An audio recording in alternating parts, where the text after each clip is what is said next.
हैं, बाल बच्चों को पढ़ाते हैं, तो ये तो आपका कर्तव्य है। भगवान ने आपको यहाँ काम करने के लिए भेजा है, तो आपको खेती करना है।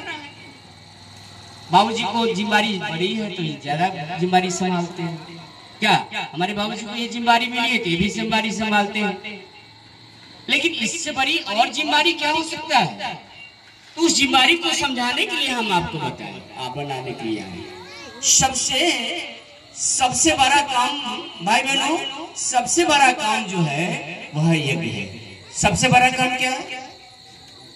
बोलना पड़ेगा। सबसे बड़ा काम क्या है? यज्ञ है। अब त्रेता युग में यहाँ चलिए हम लोग। राजा दशरथ बहुत बेचैन थे, नहीं राजा जनक जी भी बेचैन थे। दोनों आदमी का जीवनी उठाकर देखिएगा तो दोनों आदमी बहुत बेचैन रहा करते थे। दोनों व्यक्ति, इधर राजा जनक भी अपने पुत्र के लिए, संतान के लिए तरस रहे थे और राजा दशरथ भी संतान के लिए तरस रहे थे।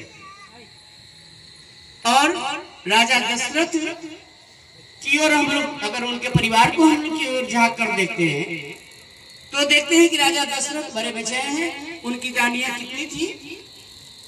बोलना पड़ेगा, सब लोग बोलिए। राजा दशरथ की कितनी रानियां, कितनी पत्नी? तीन को शादी क्यों की? जब उनकी ओर झांकिएगा तो आपको कुछ ऐसा अद्भुत लीला समझ में आएगा कि लोग एक शादी करते हैं हमारे संस्कृति में तो लोग उनको बड़ा बेचैन रहता है। लेकिन वो तीन शादियां करके बेचैन क्यों थे? क्यों शादी की? क्यों? उनको पुत्र की प्राप्ति हो, संतान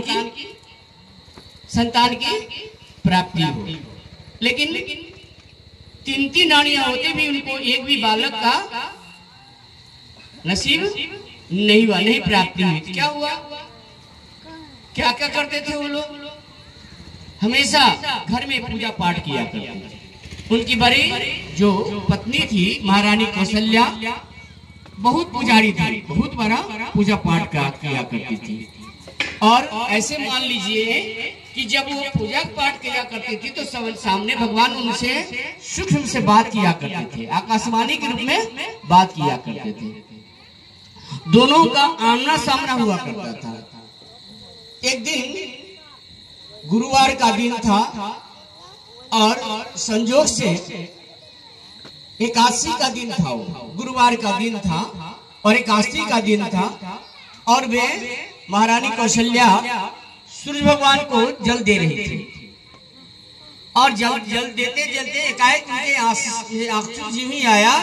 भगवान सूर्य भगवान बोल उठे, आकाशवाणी से बोल उठे, बेटी तू रो क्यों रही हो? महारानी कौशल्या कहे, पिताजी इतने दिन से हम पूजा पाठ कर रहे हैं लेकिन हमारे घर में एक भी बालक का आगमन नहीं हो रहा है, क्या बात है? भगवान भास्कर देव कह रहे, बेटी तुम सब कुछ तो कर रही हो लेकिन घर में यज्ञ नहीं कर रही, घर में यज्ञ नहीं कर रही। और यही कारण है कि तुम्हारे यहाँ भगवान नहीं आ रहे। कहा कि क्या करना पड़ेगा?